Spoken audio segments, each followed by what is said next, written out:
Welcome to the deep dive. Today we're diving in straight into the ongoing criminal trial of Shawn Diddy Combs.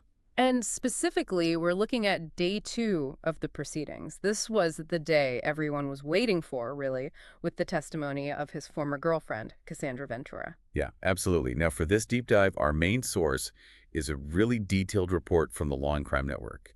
And this is key. No cameras, no audio allowed in there. So this report gives us this, unique, unfiltered view of what actually happened in the courtroom. It's as close as we can get. Exactly. And for you, our listener, if you want to get a quick but thorough grasp of complex stuff like this, that's what we're here for. We'll break down the key bits from Ventura's testimony. And also the cross-examination just before her of another witness, Daniel Phillip. We're going to pull out the crucial info, connect those dots, without getting you bogged down in all the jargon. Our goal here is to give you a clear understanding of the allegations laid out in court on this particular day. And also to look at the defense's strategy, how they're approaching this, and, well, the sheer emotional weight of the testimony itself. We're sticking just to what was reported, staying impartial, not getting into any of the political noise around it. Okay, so let's get into it, starting with Daniel Phillip's cross-examination, which continued from the previous day. Right. Just to recap quickly, Phillip, who's described as a male escort or performer, he'd already testified that Diddy allegedly paid him for sex with Cassandra Ventura. And specifically, while Diddy watched and recorded it. Exactly. So on day 2, the defense attorney, Xavier Donaldson, kept questioning Phillip. He honed in on this visit to the Gramercy Park Hotel. What about it? Well, he asked why Diddy was sitting over in the corner during these encounters, and did Phillip even notice him there? Interesting angle. What are they trying to suggest there? Maybe that Diddy was passive or something. Could be trying to distance him, maybe. Then Donaldson asked if Cassie took the lead sexually. And what did Phillip say to that? According to the report, he said they both did their thing. So not really placing the initiation solely on her, but maybe trying to imply equal participation. Yeah, it sounds like the defense is probing her level of involvement, suggesting maybe it wasn't, forced. And Donaldson pushed on that, asking if Cassie seemed drunk or high during these times. Phillip's answer. A clear no. He also confirmed Cassie didn't pay for the hotel. So the defense is trying to establish she was, fully aware, coherent. Possessing agency. Right.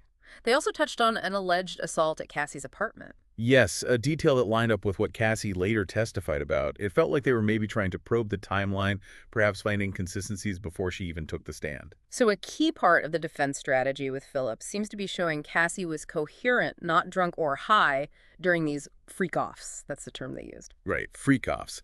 Their term for these encounters Diddy allegedly set up with third parties, the implication being maybe this was just, consensual, kiki sex, not criminal. Okay, but then there was this weird bit about Phillip meeting Cassie much later, right? December 2023. Yeah, outside the Dream Hotel. Yeah. The defense brought this up, suggesting Cassie asked to call Phillip later. The implication maybe was for another hookup. But Phillip denied that. He did. He denied that was the reason. But you see how the defense is trying to paint a picture of continued, maybe even voluntary contact. Definitely trying to shape that narrative. And we learn Phillip only met with federal prosecutors quite recently, March of this year. Now, this is where it gets really interesting. The report mentioned Phillip's earlier statements to the feds back in October 2024. What did he say then? He apparently described Cassie as one of the most beautiful women he'd ever seen. And he even said he'd date her if he had the chance, sort of suggesting a personal interest, maybe? More than just transactional. Exactly. And he'd also told them back then that he was jealous seeing Diddy with Cassie. But he didn't say that in court. No, when Donaldson asked him about it during cross-examination, Phillip said he didn't recall saying that. Huh? Why the change, you wonder? Memory? Strategy? It does raise questions, doesn't it? So then the prosecution gets another chance, the redirect examination. And what did they focus on? Diddy's role. They brought up how Diddy allegedly directed everything, telling Cassie to give oral sex, rub baby oil on him, shifting the focus right back to Diddy's control. And the money aspect came up again, too. Crucially, yes. Phillip testified he got paid, sometimes up to $6,000, but only if he had sex with Cassie and only if Diddy was there. That really points to Diddy being the organizer and financier of these specific encounters involving her. Absolutely. Then there was this back and forth about text messages. Phillip initially said Cassie didn't usually reply to his texts. But the defense had evidence otherwise. Yeah, they showed exhibits, texts, showing some casual replies from her, trying to suggest maybe their interaction wasn't as distant as Philip implied. Okay, but then came a really powerful moment, right? About an incident after Diddy allegedly beat Cassie. Yes, very significant. Philip testified that after this alleged beating, Diddy tried to get Cassie to continue performing sexually with Philip. Wow. But Philip said he couldn't. Couldn't perform, he couldn't get an erection. And more than that, he said he actually wanted to comfort Cassie. So his testimony corroborates that a beating happened. Right. And his reaction, Yeah. wanting to comfort her. Exactly. He also testified Diddy called her the B word at that moment. It's pretty damning testimony, especially for the defense narrative. Even when the defense came back again, re-cross-examination, showing more text from Cassie. Yeah. That image of Philip wanting to comfort her after seeing her state, that sticks with you. It really does. It starkly contrasts with the defense's apparent strategy, portraying this as just kinky sex she was willingly involved in. Philip's reaction suggests trauma, not fun. And all this time, Diddy's watching closely, taking notes, talking to his lawyer. High stakes. Extremely. Which brings us to the main event of the day, Cassandra Ventura taking the stand. How is her entrance described? Quite striking, apparently. Walked in wearing a long brown dress, visibly pregnant, kept a laser focus, the reporter said. Did she look at Diddy? No. Walked straight to the witness stand, didn't look at Diddy or his family. Her focus was on the prosecutor, Emily Johnson, and sometimes the jury. No acknowledgement of Diddy or the defense team at all. Didn't appear so, entering or leaving. Which is significant, considering the defense had said the last time they were even in the same room was Kim Porter's memorial back in 2018. So this was a major moment. How did her testimony start? She began by talking about meeting Diddy. She called him Shawn back around 2005. She was only 19. And she signed with Bad Boy Records in 2006. Yep, a huge 10-album deal on paper. But she only ended up releasing one album and a mixtape, so that sets the professional scene. Initially, she just saw him as this larger-than-life figure, didn't really know him. Right. And the relationship after signing was platonic at first. They showed photos of them at events like the 2006 BT Awards, even with Kim Porter there. And Cassie referred to Kim Porter as his ex, mother of his kids. Yes, establishing that context. Then, a key moment. A photo from Cassie's 21st birthday party. Diddy kissed her in the bathroom. And at that time, he's just her label boss, essentially. Exactly. She described being confused, naive, a new artist, said she ran out of the bathroom, suggests it wasn't welcome given the power dynamic. Then she visited him at the Trump Hotel, expecting a work meeting. That's what she testified. Expected to talk music, but instead, she said she was, quote, introduced to oral sex. And she said he made her feel crazy for not reciprocating. Yes, she didn't at the time. She was seeing someone else, but she admitted being drawn to his, exciting personality, felt special getting his attention. You see the dynamic forming. A power imbalance. Definitely. This continued with a trip to Miami. She thought it was for work. There was even a club flyer raid. But it wasn't just work. No. She testified it involved sex with Diddy on a boat. Her friend Carrie Morgan was there, producer Dallas Austin too. And this is when the drug use started. According to her, yes. She said Diddy gave her a blue dolphin pill, which she ID'd as ecstasy. Her first time intentionally taking drugs, she said, felt euphoric. They showed pictures from the boat trip. So after Miami, things shifted. Became romantic, yes. She considered herself one of his girlfriends, thought it was monogamous at first, but they didn't go public for years because he was still publicly with Kim Porter. It's complex. And she got ties with her old management. Became very close to Diddy. Yeah, described falling in love, being like his shadow, always together. Said it was her first real adult relationship. They showed photos from around then, Halloween 2007, her smiling, looking excited. A different phase, seemingly. But then, her testimony described a major shift towards abuse and control. A very dark turn. She said over time she saw a different side of him. Physical abuse, controlling behavior. How did the control manifest? Constant contact. Texts, calls, FaceTime. If she didn't answer, his staff assistants, security, she named names, would find her. Intense surveillance, basically. No personal space. And his moods affected her deeply. Profoundly. She described physical and psychological abuse, even being criticized for not smiling right. Watch your face, watch your mouth, she recalled him saying, like he was trying to dictate her entire being. And then she got into the details of the freak-offs. Yes. Deeply disturbing details. She described the whole preparation process Diddy allegedly demanded. Like what? Specific nails, white or French tips, talk about breast, implants, keeping up her appearance tanned, waxed, just total control over her body. And he controlled the encounters themselves, too. Everything, she said. Her appearance, how she spoke, how she performed. She distinguished between sessions, like individual sex acts within one freak-off. Could be 3 or 4 sessions in one night. Highly structured by him. How did he introduce this concept to her? She said it was initially presented as his fantasy, something he wanted to watch. Introduced her to swinging. And this started quite early in the relationship. Within 6 months to a year, she estimated. Around age 22. Still relatively new. Who else was involved? Usually strangers, she said. Escorts, male dancers. She testified she agreed because she wanted to make him happy. She described the first one. At his L.A. home. Involved a paid escort, a black man with dreads and an earring. She didn't remember his name, just the first escort. They even showed a photo of this person. Adds a chilling reality to it. And Diddy directed everything.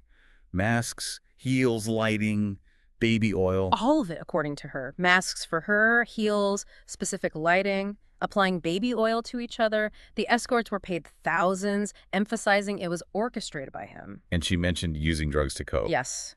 Started with ecstasy, alcohol, later cocaine, Molly, DMA, all allegedly provided by Diddy. Said it made her feel dirty. The toll sounds immense. How often did these happen? It increased to weekly, she said, for years, only ending around 2017, 2018. And Diddy decided when they ended. She said she couldn't even count how many because of the frequency and the drugs. The emotional impact she described must have been devastating. She testified she felt humiliated, like that was all she was good for. Objectified. Said his eyes would go black if she seemed hesitant. She teared up at this point. Did she ever like any part of it? The only part, she said, was the one-on-one time with Diddy afterwards, which is quite telling about the dynamic. Did she ever tell him how it made her feel? She tried, she said. Told him they made her feel worthless. But he allegedly dismissed her feelings, called her predictable. They showed an email. Yeah, from around 2010. Nicknames BG for her, Pop Pop for him. Subject line, I really need to F. His message suggested calling someone, implying a freak-off. Her reply was, are you crazy? Suggesting she just wanted intimacy with him. Shows a real disconnect. She mentioned disguises, too. Hats and masks for Diddy. For her. Masquerade masks, wigs, see-through nets, really tall stripper heels. Said they'd only take masks off if they felt comfortable with the escort, scared of being exposed. And these happened in many locations. All over. His homes, her homes, hotels in multiple cities. New York, Miami, LA, Atlanta, Turks and Caicos, Vegas. She even named some hotels. Suggests it was just a pervasive part of their life. Staff provided supplies, like specific baby oil. Yes. Johnson & Johnson's baby oil was a specific preference. Use loads of it, she said, up to 10 bottles per freak-off. Condoms, candles, 6 to 10 lit lube like Astroglide, even candle wax poured on them. Later, studio lights red, purple, blue. They showed a photo of Diddy in a red room holding cash. It paints a very specific dark picture. The rooms were warm, extra linen needed. Yes, warm. And extra linen because of blood and urine soiling fabrics. She also said she was expected to do this even when she was menstruating. Graphic, invasive details.